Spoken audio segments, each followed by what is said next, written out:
Juros em alta, será que agora acabou para os fundos imobiliários? Perdemos a chance aí de investir nos fundos imobiliários? Será que eles vão cair? Tem vários fundos imobiliários caindo bastante, né? Grandes fundos imobiliários caindo bastante. Isso já era um sinal, né? O mercado já dando um sinal dessa expectativa de alta dos juros.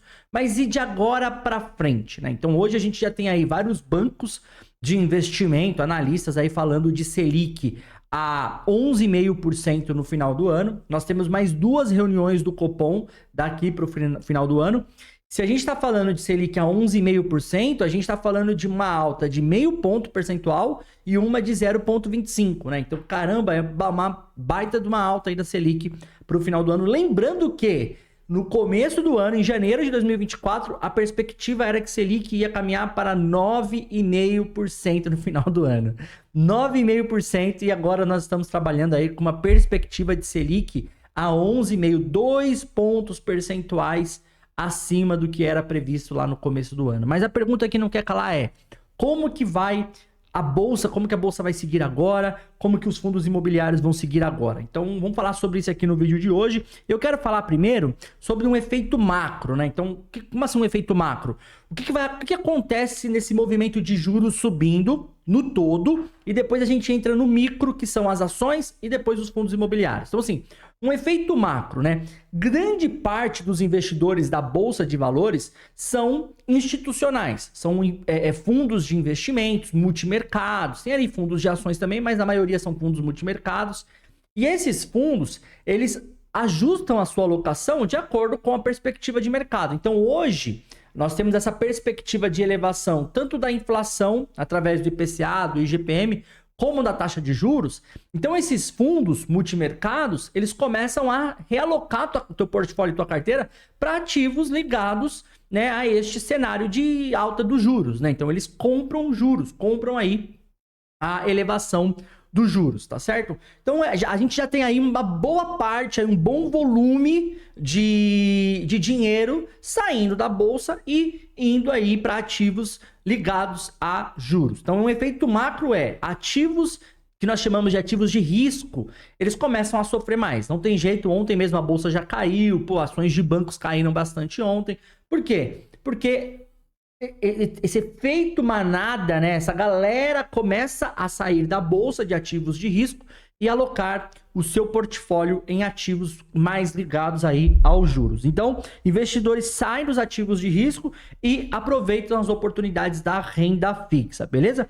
Um outro efeito que acontece é o que nós chamamos de reprecificação dos ativos, né? Então, quando a gente fala de ações especificamente, o que nós estamos falando? O que é uma ação? Uma ação é o quanto vale aquela empresa, tá? Então, se a gente pegar todas as ações que a empresa tem na bolsa, a quantidade, número de ações, e multiplicar pelo valor de uma ação, pelo preço de uma ação, a gente chega no valor de mercado daquela empresa, tá? E aí, o que significa isso? Isso significa, basicamente, um fluxo de caixa futuro projetado dessa empresa, trazido a valor presente, né? Então, os analistas fazem o que nós chamamos de valuation, traz a valor presente, a gente chega ali num valor presente desse fluxo de caixa, e aí nós dividimos para um negócio que nós chamamos de taxa livre de risco. Ou seja, qual que é a minha taxa hoje livre de risco, para eu não correr nenhum risco? Então a gente pega essa taxa, pega esse fluxo de caixa, divide por essa taxa e nós chegamos no valor de mercado ideal dessa empresa, o valor de mercado hoje dessa empresa.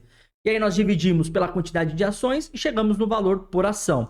Eu fiz aqui um exemplo, tá? Para os críticos de plantão. Isso aqui não é um valuation, uma planilha de valuation, aquelas planilhas que os analistas amam fazer. Não é isso. Isso aqui é um exemplo de como que funciona esse cálculo, tá? E eu quero mostrar na prática para você como que funciona, tá? Então a gente está aqui com uma planilha do Excel aberta, tá? E aí aqui nós temos o lucro operacional da companhia projetado. Então, 2024, 10 milhões, 2025, 10 milhões e 500 mil, ou seja, eu coloquei aqui uma alta de 5% anual no fluxo de caixa dessa empresa, tá bom? Então, vai subindo aí 5%, ó, 5% de alta nos anos até 2030, eu projetei.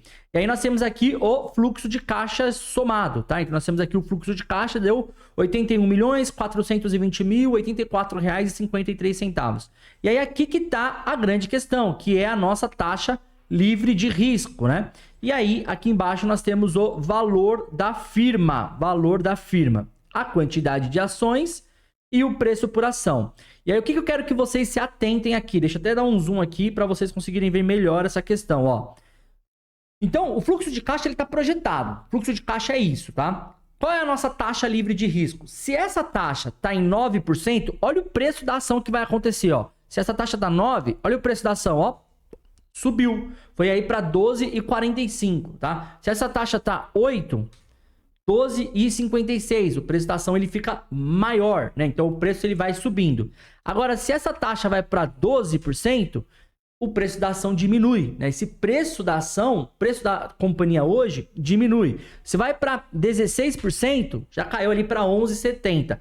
Isso aqui é um exemplo bem esdrúxulo, bem assim, é para ser didático, tá bom? Porque eu sei que tem vários especialistas aí de plantão que vêm me criticar aqui e tal, mas ninguém tem coragem de vir fazer um vídeo aqui explicando de forma didática. Porque não adianta você querer saber de mercado e não saber ensinar o mercado. O importante é você saber de mercado e saber ensinar. E é isso que eu sei para graça e honra do nosso Senhor Jesus Cristo. Amém? Então, olha só, presta atenção. Se a taxa livre de risco começa a subir, e essa taxa livre de risco é o quê, Danilo? Basicamente a nossa taxa Selic. Ou a gente pode colocar aqui o Tesouro IPCA aí. O Tesouro IPCA hoje está pagando IPCA mais 6, né? Então se o IPCA fica 5, a gente está falando de 11%, mais ou menos. Essa é a nossa taxa livre de risco. Se essa taxa começa a subir muito, automaticamente os ativos de risco começam a ser precificados para baixo. Começa a diminuir o seu valor. Automaticamente, isso todos os analistas fazem e aí eles começam a reajustar aí as suas projeções para as empresas, para as ações. Então, esse é o segundo efeito que acontece aí no mercado de ativos de risco que envolve ações e fundos imobiliários. Rola uma reprecificação desses ativos e esses ativos começam a cair de preço. Então, você vai ver agora a bolsa mais estagnada, não tem jeito. Mesmo com os Estados Unidos cortando juros, que ajuda o fluxo, a gente vê que o dólar está caindo agora, então isso aí teoricamente ajuda o fluxo a vir para cá, a gente vai ver uma reprecificação desses ativos. Esses gringos que vão começar a vir para cá, porque os Estados Unidos estão baixando juros, vai começar a procurar ativos que tem um perfil mais de defesa. Então talvez você não conheça isso, mas na minha metodologia de investimento, eu utilizo ali um método DVO para escolher ações para carteira de investimento. D de defesa, V de valor e O de oportunidade. O que é defesa? Ações de grandes empresas, geradora de caixa, que paga muito dividendo, né? Tem um payout muito alto ali, acima dos 70%. No caso da Telefônica Brasil, a Vi23 é uma empresa que tem um bom perfil de defesa. Essas empresas ela tem uma volatilidade menor. Então, esses investidores buscam esses ativos, porque eles têm que alocar em ações, principalmente fundos de ações. Tem que alocar, 67% do patrimônio do fundo tem que estar em ações. Então eles começam a buscar alternativa nesses ativos mais de perfil de defesa, mais conservadores. O que são os ativos de perfil de valor? É aquelas empresas que também são grandes, que pagam dividendos, gera caixa, mas a empresa ou o setor dela está passando por alguma reestruturação, está passando por algumas mudanças e que pode destravar valor para o acionista. Então tem ali uma chance de ganho, de multiplicar o capital investido. Já as empresas de oportunidade, essas aí são aquelas que, não paga dividendo, dividend yield é lá embaixo, tá numa fase de crescimento ainda, e que se você investir hoje, daqui 7 anos, 10 anos, você pode ter seu capital multiplicado aí por 5 vezes, 10 anos, 5 vezes, 10 vezes, mas isso se acontecer tudo como o planejado, né? Se essa empresa de fato der resultado para os acionistas.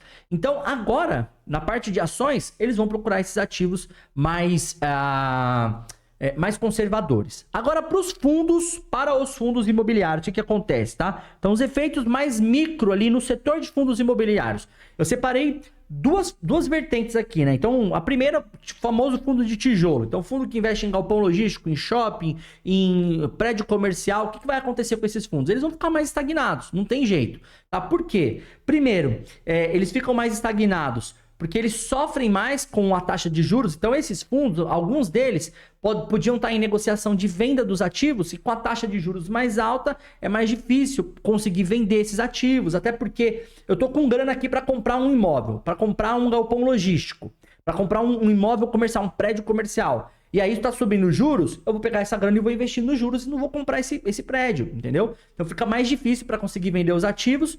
E outra questão é que os contratos de aluguel, eles são reajustados, na maioria das vezes, pelo IGPM, né, que é o Índice Geral de Preço de Mercado, que é uma derivada ali da inflação, medido ali pela FGV, Fundação Getúlio Vargas.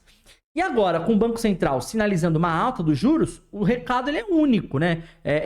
O som ele é unissom, né? Que fala, não sei agora o termo que usa, mas basicamente o recado é baixar a inflação. Então, se eles estão entrando nessa briga de baixar a inflação, os contratos de aluguel terão reajustes menores, né? Então, esses fundos de tijolo eles ficam mais estagnados, não tem jeito. É bom ter na carteira? Poxa, é bom porque tem boa oportunidade, mas não espera muito deles. Fundo de papel, Danilo, agora é hora de investir em fundo de papel? É um bom momento, tá? Só que esses fundos de papéis, eles também têm uma grande exposição em IPCA e também em CDI, tá? O legal do fundo de papel é que eles podem ali, eles estão com caixa, eles emitiram muito dinheiro recentemente, né? O MXRF11 está com mais de 20% do patrimônio em caixa e pode começar a realocar os seus ativos em ativos ligados, né? Em investimentos ligados ao CDI, né? Isso é ótimo porque a gente tem essa perspectiva de alta do CDI. Danilo, não é para investir agora? Claro que não é para pensar dessa forma, tá? O bom do mercado financeiro é que você não precisa só olhar para um ativo. Você pode olhar para vários ativos. O mais importante aqui é a alocação, a sua carteira de investimento. E sobre isso, sobre carteira de investimento, talvez hoje a sua carteira de investimento não esteja alinhada, adequada com o teu perfil de investidor. Não esteja ali, ó, alinhada com o teu perfil de investidor. Então, sobre isso, eu quero te fazer um convite. Eu sou consultor de investimento, credenciado na CVM, eu atuo de forma independente, não tenho vínculo com banco, não tenho vínculo com corretora e eu gostaria de te ajudar nesse processo de formação da sua carteira de investimento. Então, se você tem, a partir de R$200 mil investidos, clica no link que vai estar fixado aqui no primeiro comentário desse vídeo e me chama lá no WhatsApp para a gente trocar uma ideia, conversar e a gente marcar uma reunião para eu te explicar como que funciona uma consultoria de investimento independente e se fizer sentido a gente já fecha aí esse mês mesmo o seu contrato, beleza?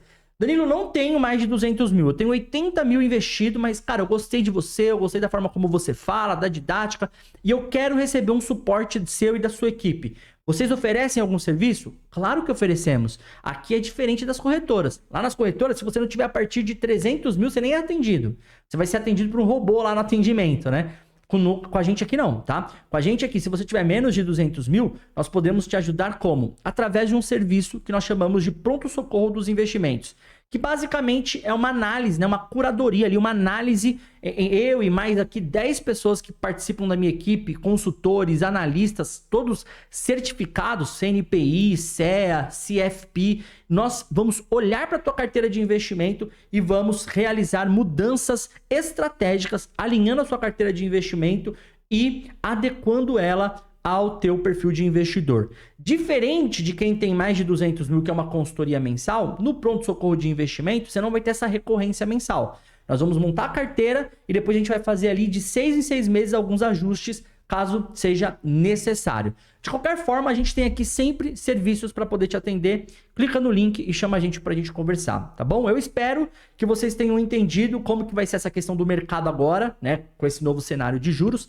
Não se desespere, não fique com medo. É absolutamente normal. O mercado é cíclico, o mercado um dia está em alto, o mercado um dia está em baixa. E nós temos que só aproveitar as oportunidades com a ajuda de especialistas. Com certeza você estará aí bem assessorado nesses momentos, tá bom? Que Deus te abençoe. Segue eu aqui no Instagram, aqui ó, o meu arroba, né? Se você colocar Danilo Silva Investimentos lá no Instagram, também você vai me encontrar. Me segue lá, pode me mandar direct, eu respondo todo mundo lá com áudio, muito bacana. E que Deus te abençoe, a gente se vê no próximo vídeo. Um grande abraço e até lá. Tchau, tchau.